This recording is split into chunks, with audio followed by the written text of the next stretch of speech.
Why did you quit Mélenchon's party? We are strongly secularist, and now is more Islamo-gauchiste. You're saying essentially he's associated with Islamists. Yeah, somehow. Giorgia Meloni is speaking a lot. Why will change Europe? We're against everything. Well, we are not for Frexit. We're not going out of.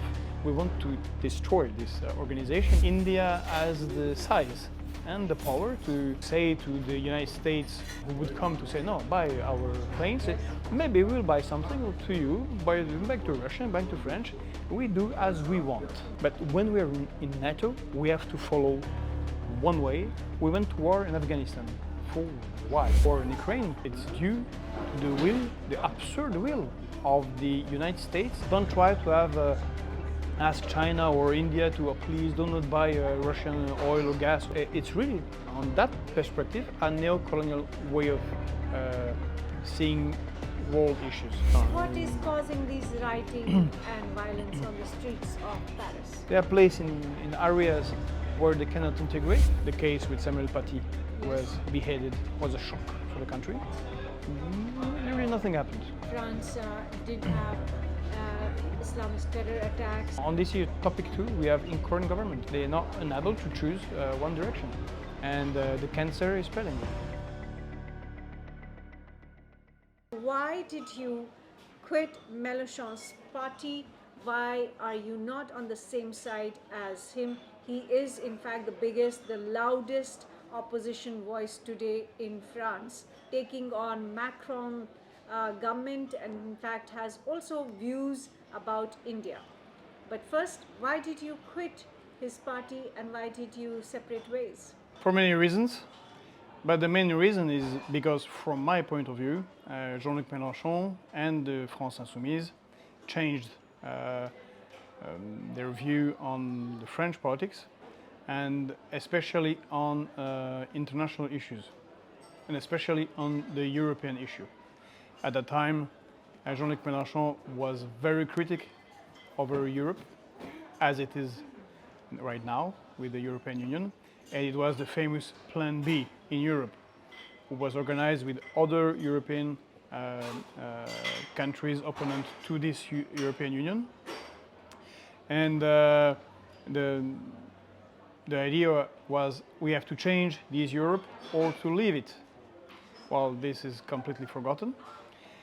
And also, it was more realistic in geopolitical issues, which he is not anymore. So that is the main reasons why I left Jean-Luc Mélenchon, and also for internal French political reasons. The main is that we are strongly secularist, and which he was. And now is more, which is called in France, absurdly called, but Islamo-gauchiste. It's like caricature, very strongly linked to Muslims. I was about to say parties, but that doesn't exist. Yeah, so you're saying essentially he's associated with Islamists. Yeah, somehow, especially people that are with him right now, some deputies, the French Parliament, and they're unable to criticize what they're criticizing. For example, with the Catholic Church, when when this church is too political, somehow consider that Islam is the religion of the weak and the poor. And this was not at all the position of Jean-Luc Mélenchon before. It was, for example, in 2015, he was strongly arguing against even the ville in the streets. And right now he's against all those who consider that it is something that is against women. But at the same time, they're feminists, so it's kind of illogical. So that's, well, these are the main reasons why not only I left, but we left, because at minimum half of all the people who were around, very close to Jean-Luc Mélenchon, left La France Insoumise and Jean-Luc Mélenchon. So are you saying that you are the real leftists in France today? Are you saying that you're the ones who really represent the Marxist or the Leninist ideology and not Mélenchon? No, I will not say Marxist-Leninist. We're not exactly. We are not at all on that. This is far left. We are left with so-called in France la gauche républicaine, which is left Republicans. Our main figures are people like recently Jean-Pierre Chevènement, who ran for presidency in 2002, and people like Jean Jaurès, like Clemenceau. We have a long history in French politics, and also we are strongly linked with the Général de Gaulle, because somehow even on economic questions is more on the left than the Socialist Party, the nowadays Socialist Party. So we are close to the Gaullist social Gaullist, which is the Gaullist. yeah. And of course, on the international level, I'm completely Gaullist, which is, I think, the only way for France to continue to have a place in the world. So does that also mean that you are opposed to the idea of the European Union and you are actually in favor of France having a greater say in all its decision making? Exactly. So we are not against Europe, because it's absurd. France is in Europe. It's one of its main countries. But we are against the organization of that European Union because it goes against the interest of each state, and it's very understood by our people. When the European Union organized referendums in Europe, all the time the people vote against the questions that was asked to them. So, like in France, in 2005, we refused the European Constitution, and then it was imposed in 2008 by the elite, so-called elite politicians from the left and the right. They imposed the Treaty of Lisbon, which is completely against the interest of the common people, but not only the French common people, the Spanish common people, the Greeks common people, the German common people, and it's that's an organization that's not democratic at all, and who imposes their decisions on over our national interest. So you have to know that these last 20 years, 80% of the laws that are passed in the French Parliament are just laws that have been decided at the European Commission. So we are for democracy, and on that perspective, we are also very Gaullist. We consider that the good organization for Europe is the Traité of l'Élysée of '63. We 60 years ago, and the idea of de Gaulle was a Europe of nations and independent states, but cooperating together even on defense issues, strategic issues, but who maintain their complete sovereignty. And the concept of sovereignty is, I think, the most important right now, and we have to regain this sovereignty in order to take back control. Well, how do you differentiate between your organization, your party, and say Marine Le Pen's party? And some people even say that Emmanuel Macron is actually right-wing and not really a centrist. Some people claim to say that Macron is left-wing and not right-wing and not centrist. So where do you place yourself, and how do you differentiate between Eric Zemmour, who also calls himself a Gaullist? How are you different from all these parties and these different leaders? Well, regarding Eric Zemmour, all inheritance of de Gaulle, the grandsons, they said it is certainly the person who cannot claim that he's Gaullist, because he's even defending Vichy, who was and Maréchal Pétain was completely against, of course, de Gaulle. Difference between left and right is quite messy in France.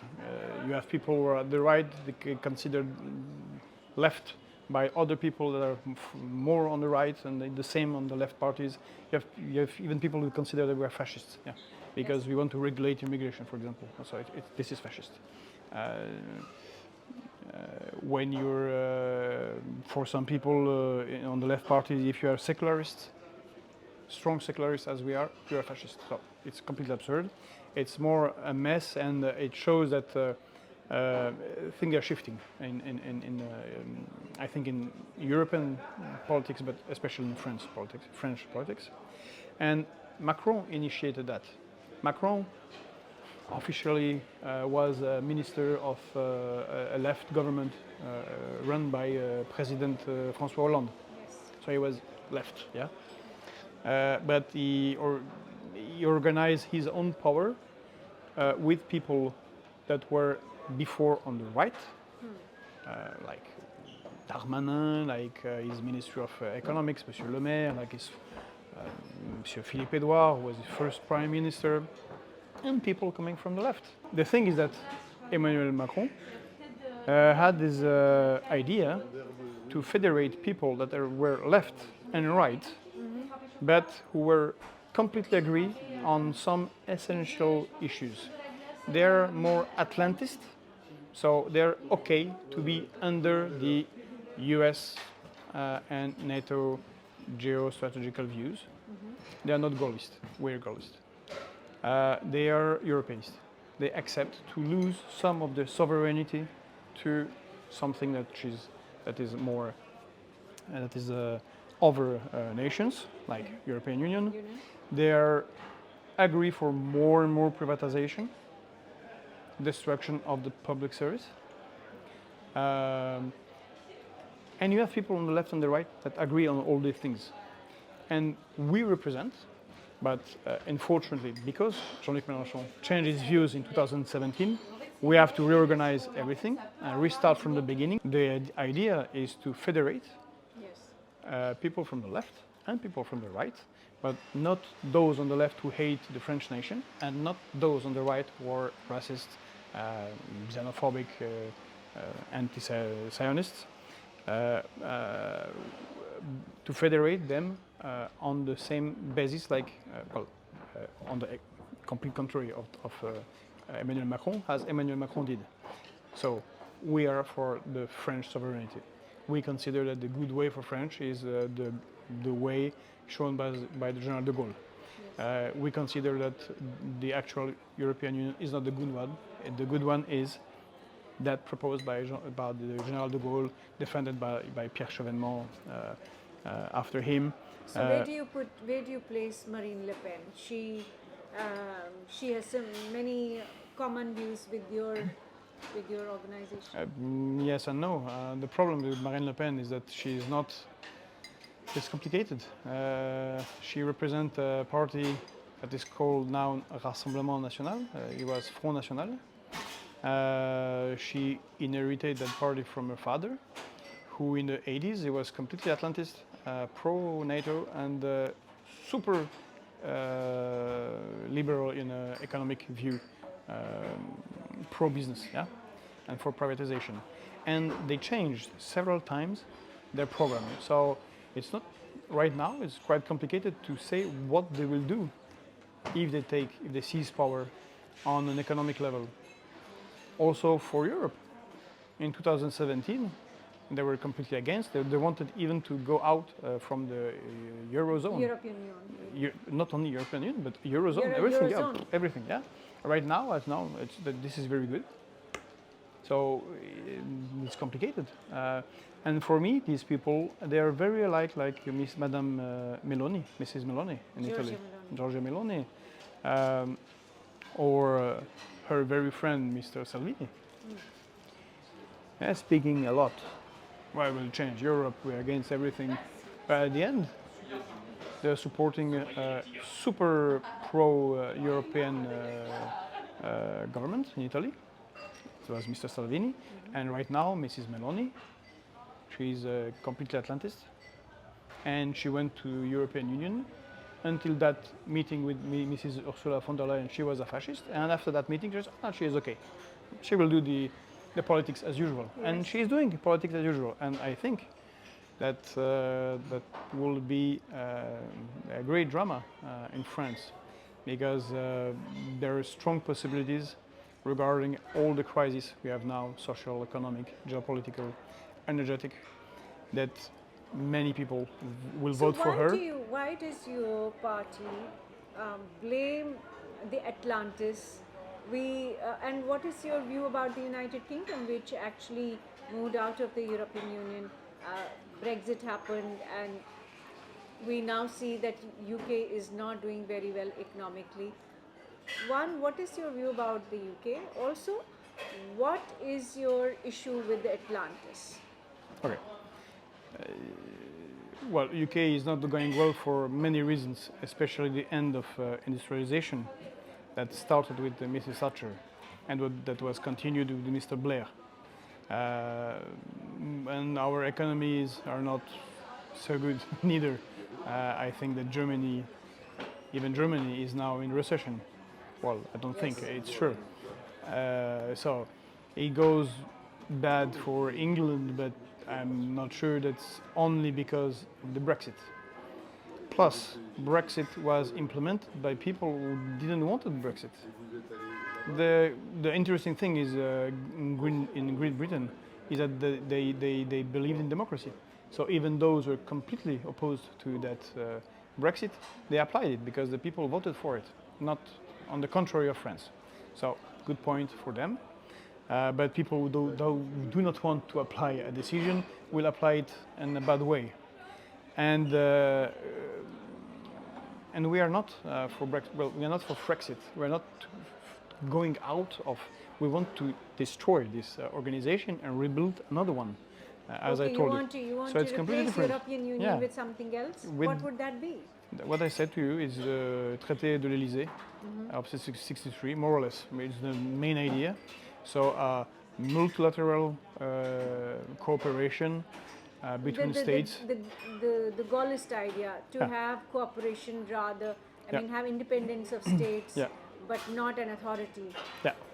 Above her. And the final decisions depend on the parliament of each country, which is the people, which is the only sovereignty that exists within democracies. And this is what is written in our constitution, which I think very good. So what is your issue with NATO? What's your problem with NATO or Atlantis? Well, problem the same like it was for General de Gaulle. We consider that France has a position in the world that is not a simple follower. We are not Poland or Italy or even Germany. We have our own nuclear strategic defense. Nobody can attack France because we will erase this country, even Russia or China. So, not possible. We have the mine, we have the submarine, special submarines that are invisible. Everybody knows that. So that's very important. You are a strategic player when you have that kind of weapon. The other reason is that we are one of the 5 nations sitting at the permanent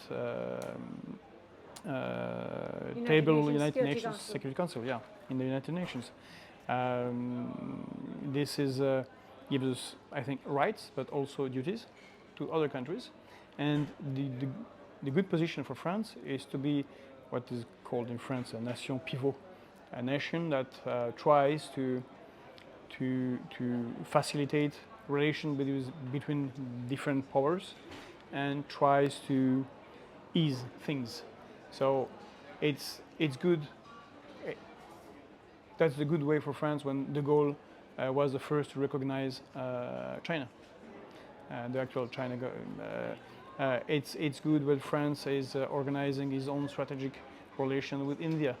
It's good when Monsieur de Villepin, who incarnated during Mr. Chirac's presidency the last Le Chant du Cygne, the last moment of the French independence, he said, no, we will not go to this absurd war in Iraq. It will lead to many conflicts, it will solve nothing, and it will be costly in human lives and destruction. We were right. So I think that's the good position.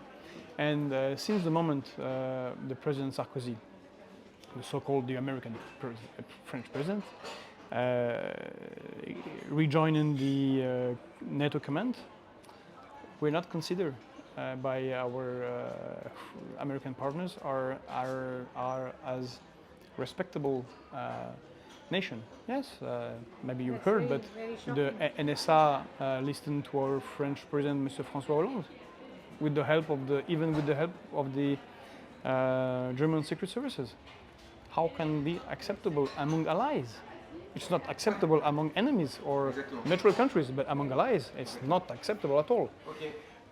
When we try to sell Rafale planes, Yes, to India. right away the Americans coming with the F-35 saying, oh no, don't buy this French bullshit plane, buy our. By the way, we are stronger and we will punish you if you don't do that. And so I'm very happy because India bought a lot of these planes, Yes. and India has the size and the power to say to the United States who would come to say no, buy our planes. Yes. Maybe we'll buy something to you, buy back to Russia, back to French. We do as we want, and this is something I like very much in the Indian way of seeing things. And once again, it's not Modi or it's not depending of who's running. It's the country. It's a country who defends his own interest. It can be in the BRICS and or willing to have a world organized on multilateralism, and in that very topic being ally with China or aligned with China, but at the same time being in confrontation with China. So it's something that is thinkable.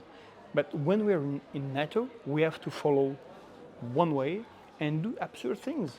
We went to war in Afghanistan for why? 13 years. In fact, you served in. I've served there, yeah. Well, my country is sending me obey the country leaders, but why? What was the interest? We're still looking to understand what was the interest. Why we lose people? Why we lose our some of our weapons? What was the interest? So you did No not idea. think Al Qaeda was a threat to Europe at that time? Yes, but you don't invade a country because you have a terrorist organization. You attack the terrorist organization, especially when those who have attacked the World Trade Center are mostly from Saudi Arabia. I don't think there was one guy from Afghanistan. And unfortunately, I'm a wall with these idealistic views on geopolitics. I know that before the war, from 98 to 2001, Taliban's were very well appreciated in Washington. Yes. At least they were even negotiating with them to construct this. They were funded and armed by Washington. Yeah, also, and Hamid Karzai, who was the first democratically elected president, which is not exactly true, but it's okay, of Afghanistan. He was the main negotiator of UNICAL for the USA, in order to build this pipeline going from Central Republic that are under Russia to the port of Karachi. And I don't know why the Taliban they choose the Venezuelan and some other countries. Of course, Americans consider that as an insult, and it was a very good pretext. And they send a message to everybody, and especially to Taliban. Oh, you dare to go against our interests. Well, you will stay 20 years in caves before you get back to power. That was the message, and very loud and clear for many countries. Oh, that was the message. And Iraq war also happened, even though the war in Afghanistan did not end, but a new war came up. Yeah, but in Iraq we didn't participate, and you were right, because it was absurd. Even the American goals were not reached. This created Daesh, which was the union of Al Qaeda and other organizations, and some people from the Sunni that were not allowed to go to power in the new Iraqi Republic. It strengthened Iran, which was the complete opposite decision of a goal of United States. And we are pushed for example, President Trump decided unilaterally to stop the international agreement, the Vienna Agreement, on the Iranian nuclear Yes. facilities, which was negotiated in 15 years, not only by USA, but by French, Germany, Russian, Chinese, India, a lot of people. They have to agree on that. And after 15 years, it's very complicated. At the end, we find an agreement. And in the beginning, Monsieur Macron and Mr. Macron and his Minister of Economy, Monsieur Le Maire, he was saying, oh, this is not acceptable in 15 years of negotiation. No, no, no, it's not good. Like doing like a little bit like De Gaulle. And 6 months after that, what happened? They said to all French companies to leave Iran.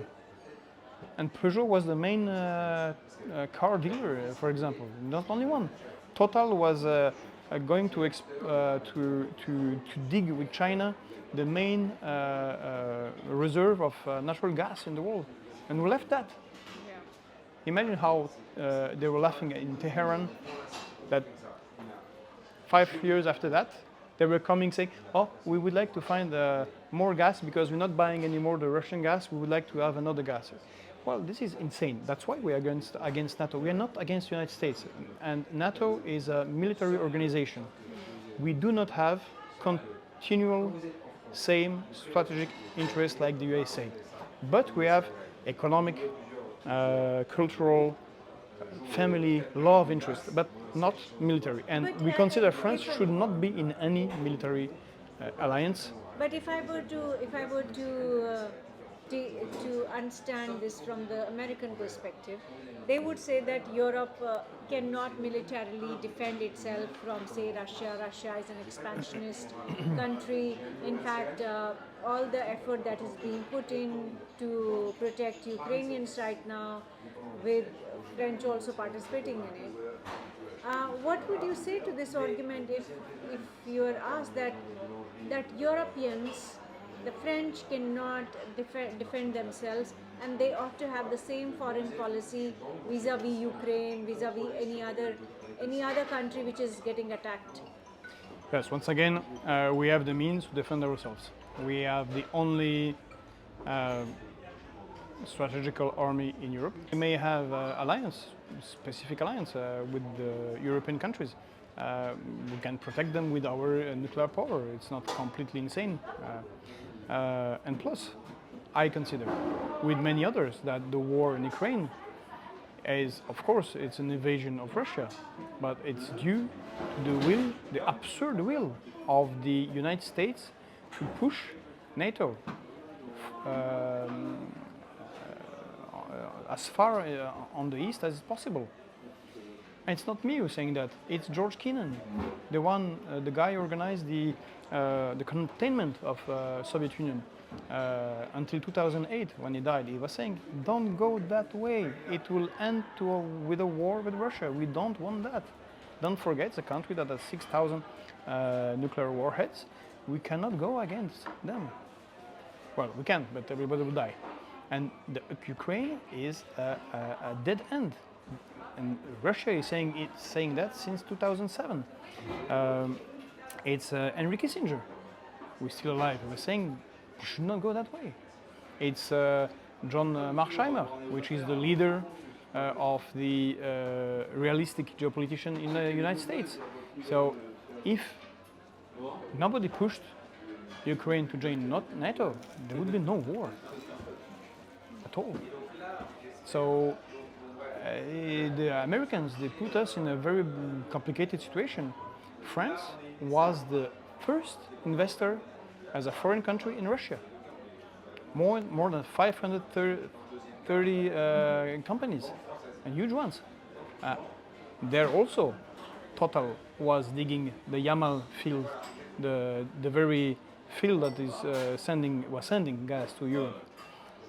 Without gas, the German economy is on the very bad situation as it is right now.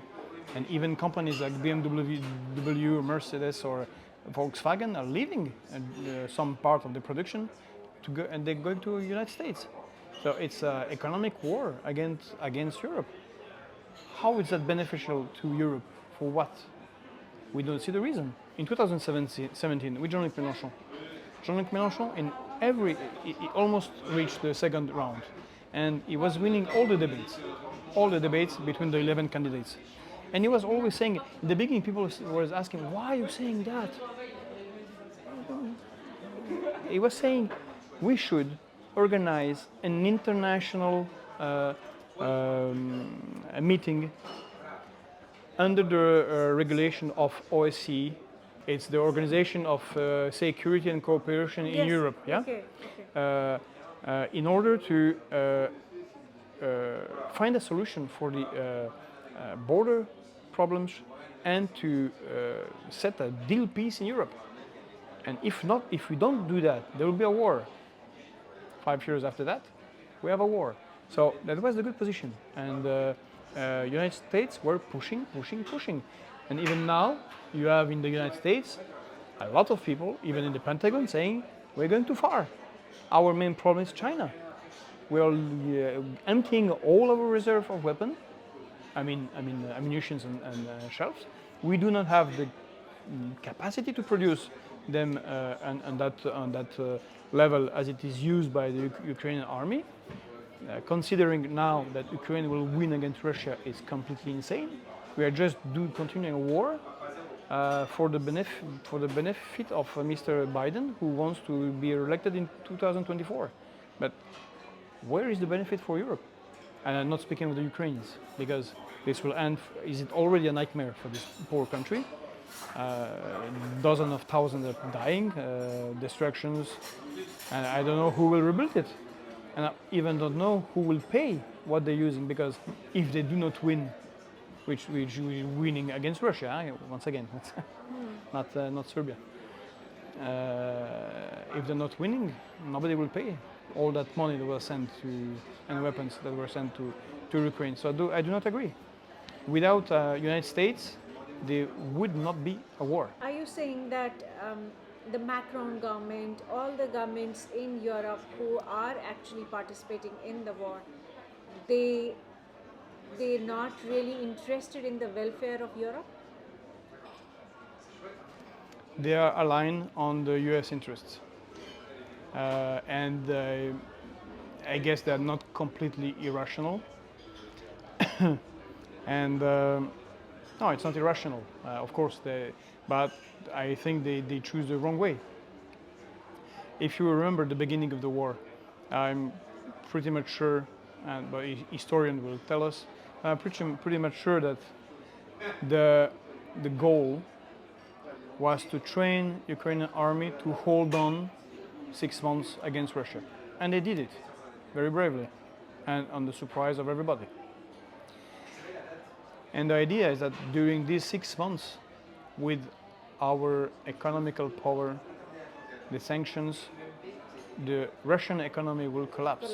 And we will win that way. That's why Bruno Le Maire is not, well, everybody is making fun of him right now, because he was saying that they will put Russian economy on their knees.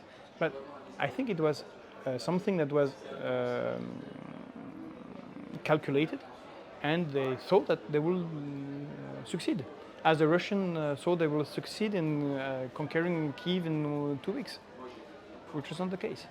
And now that this plan didn't work, because it didn't work at all, Russia economy is solid. They build new partnership, especially with China, India, yes. on weapons, on oil, on many things. The exchange are rising. They're even exchanging in their own currency. Rupee, ruble, rupee, yuan, ruble, which is a complete beginning of a collapse for the US hegemony. So this has failed completely, and now we are stuck in a war that's not winnable. Maybe they can hold Ukrainians, but at which cost? And the cost for us is the collapse of all the relations with Russia, which is absurd, because I mean, the Indians are benefiting, Chinese, Indonesian, not us. The gas, it's the ministry, the Qatar Minister of Energy and Gas and Oil, who said there is no resources to send what Russia was sending to Europe. So it's collapsed. We have inflation. We have a huge debt that's rising. It was already huge before that, but it's rising strongly. We have energetical issues that are rising, and we do not see solutions. I think there are still bright moments, because just a few days ago, Prime Minister Narendra Modi was here, and it seemed that France is taking that strategic autonomy. Is maintaining that strategic autonomy, and they are going ahead with strengthening its bilateral relations outside the European Union zone, outside the Atlantic zone. So what do you think is happening here with France, with Macron government actually reaching out and actually trying to build a stronger relationship with India? Well, not everything that what Macron is doing is bad. Okay. And it's a good thing that he tried to discuss with Putin in the beginning. It was a complete Gaullist position. The problem with Macron is that he's undecided. You have to choose one way or another. Other countries are completely aligned on the United States, and they're benefiting of that. Sometimes he wants to do his own thing, and when he's playing the French sovereignty, which he's doing with India, it's a good thing. And I would like to say here, I'm a realistic. And that was Mélenchon's position before. It's not our French problem who is ruling India or China or Russia or Algeria, or that's internal issues. Maybe we would not agree with Modi if we were Indian, but we are not at all. But we have common strategical interests, especially in the Indian Ocean. We have all those French islands. By the way, in the island of La Réunion, Indian community is strong, and people have mixed it, and it's important part of the life there, cultural point of view, but on a strategical point of view, it's very important. And for me, India, not considering who is ruling, I have to say that because I will have people who say, "Oh my God, you're supporting Modi, you're a fascist." I'm not supporting anybody. I say that India, not considering who's ruling India, has a very Gaullist way of doing what they have to do on the international level. They are fighting for their own interests, and they're organizing. They're having good relation with the United States, with Russia. Not so good always with China, but trying with France, and they're diversifying their source of weapons, energy, business, which is a good thing to do. Don't be in the hand of only one superpower, and that's how I see multilateralism. And I think Indians are attached to that, and they're playing the cards very well. So Macron is very right to invite the one who's ruling now, India. Maybe some people do not like him, but he's the one who is ruling India. He was elected in a democratic country. While Prime Minister Modi was visiting France, at the same time European Union was passing a resolution against India on an internal issue like Manipur violence. How do you see this? Like, on the one hand, Macron trying to build France's relationship with India and making it stronger, and on the other hand, you see European Union really lashing out at India. Well, that's a complete lack of consistency. I mean, at the same time, they're trying to convince China to not back Russia, but they are criticizing China for what they're doing with the Uyghurs. May right, may wrong, but you have to choose. If you choose to have a moral position, then keep it to the end. Don't sell weapons. Don't try to have ask China or India to please do not buy Russian oil or gas or anything else. Do not send them goods.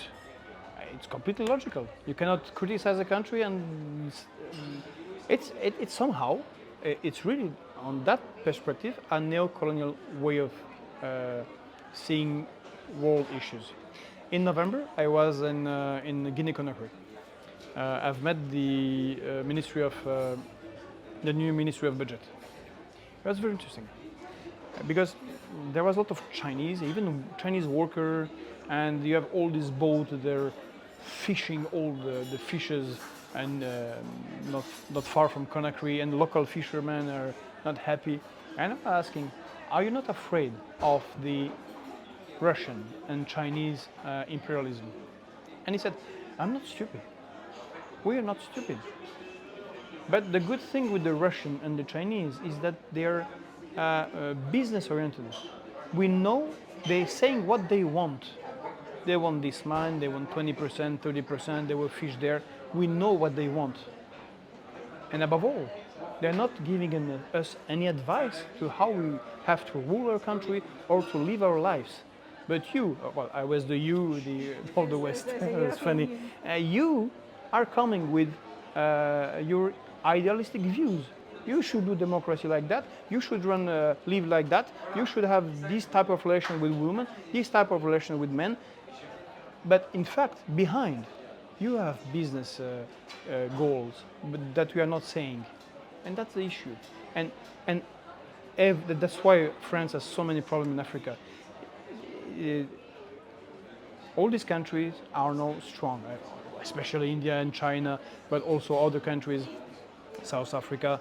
They are not child anymore. You cannot continue to consider them, patronize them. So, or you do deals, or you don't do deals. That's it. So, I'm supporting the deal with India, not depending on the government, because we have strategic interest in ocean, in the Indian Ocean, and that's good that we also can continue to have business relation with a big nation like India.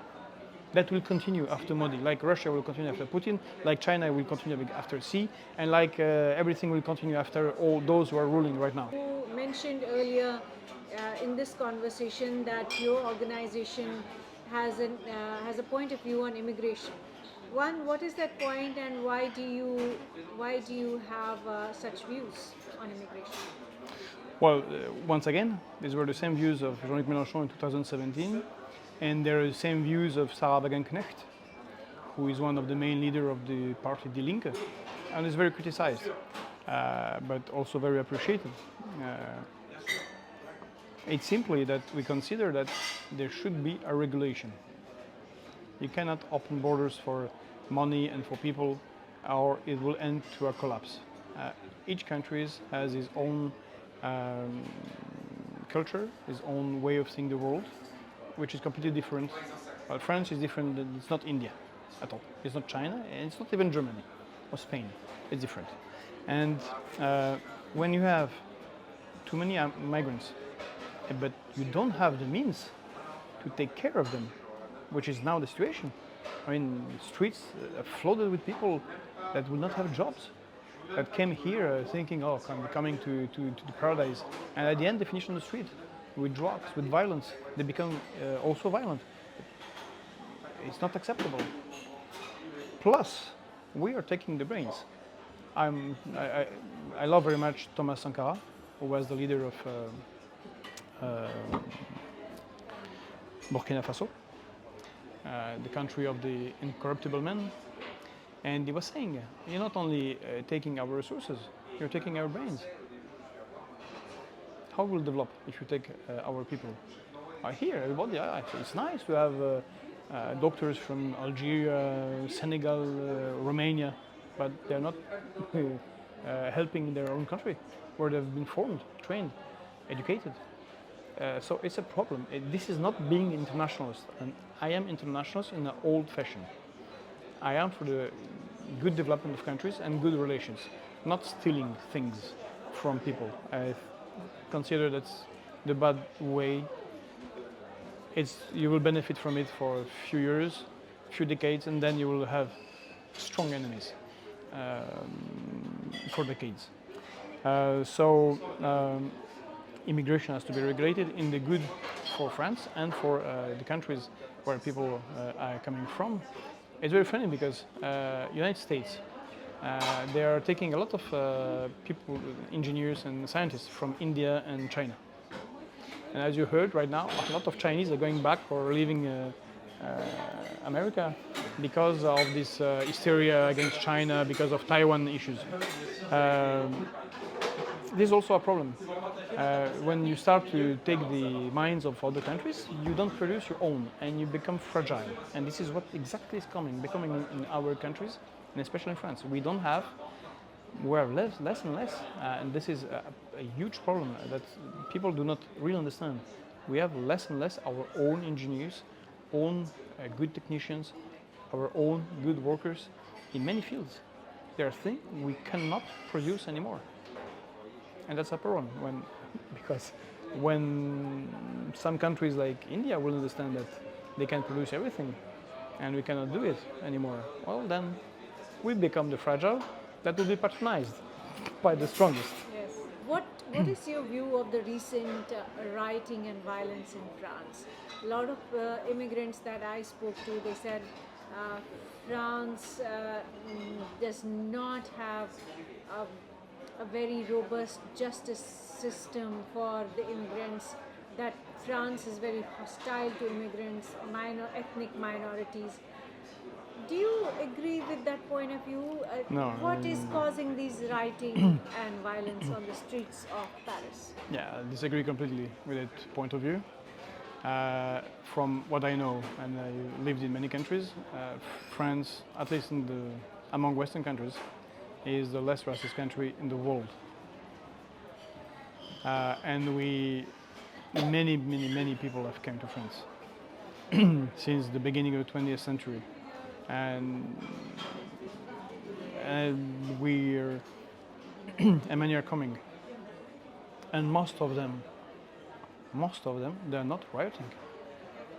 They are trying to find their way, they respect law, and they, even in bad economical situation in which we are since many years, even with this absurd neoliberalism that is destroying our country, our public service, even though people are succeeding. I mean, one of the leaders of the most conservative part of the right is Madame Rachida Dati. She's a mayor of the 7th arrondissement in Paris, which is a completely bourgeois, Catholic arrondissement. And she's from American family, poor. Her father was a worker. He came with 12 children. One of them became a drug dealer. She became Minister of Justice in France for one generation. And it's not the only one.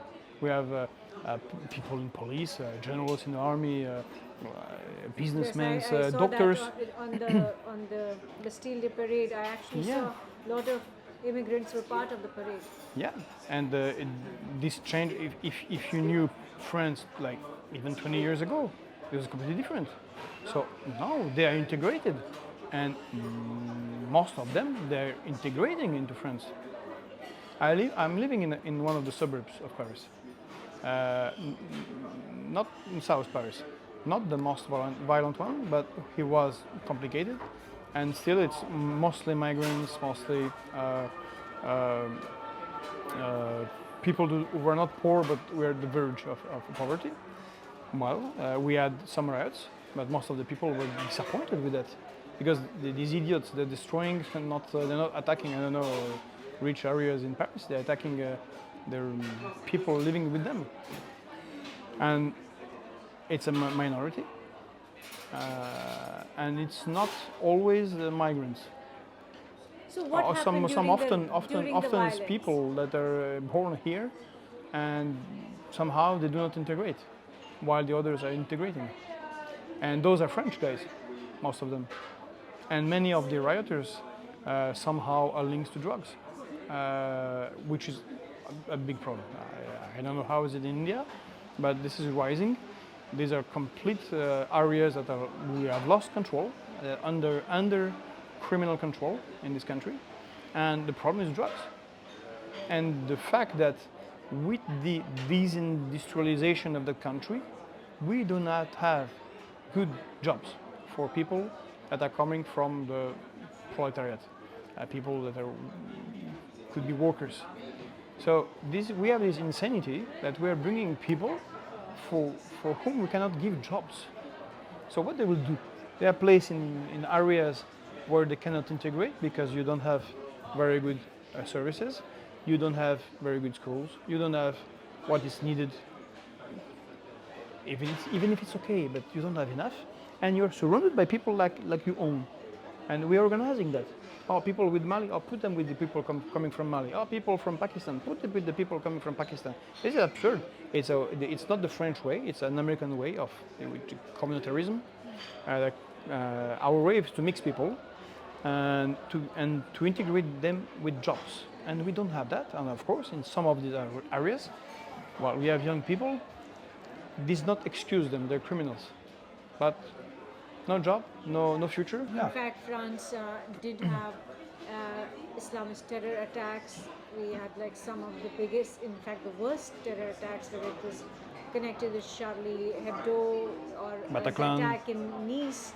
Or Bataclan. No, Bataclan. So those, what is it like? Is there a connection between Islamist terrorism, immigration, poverty? Yeah, but it's a bit different. It's a real issue. We have a rise of Islamists in this country, but it's not completely linked. But it's linked with poverty, because when you have poverty, when you have less public services, you have people that are weak, and organizations like the Islamic Brothers or Hezbollah in other countries, well, they're smart. They give food, they help you with your issues, and they bring you in a community, they're helping you, basically. When the state is not helping you anymore, and so that's an issue. Yeah. So this problem of work, of industrialization, it's also feeding the Islamists, but not only them. It's feeding now in France, and it's rising the evangelistic, who are coming from the United States, who rose in the South America, who permitted to very not really good people to be elected in different countries, and they're financed by not Qatar or Saudi Arabia, but financed by the United States, and they're also growing on the same issues. They are helping people that are out of the loop, they do not have jobs, that are poor, and they're organizing them around churches, which is completely against how French is organized since 1905. But yeah, it's an issue, and until now, our government are dodging the problem, making a lot of communication. The case with Samuel Paty, who was beheaded, was a shock for the country. Really nothing happened. A lot of talks, some laws, they were always law, but not really applied. And nothing is done to cut it down. And nothing is done to cut down the investment in these Islamic areas by Qatar, by Saudi Arabia. Instead, we have strong ties with them.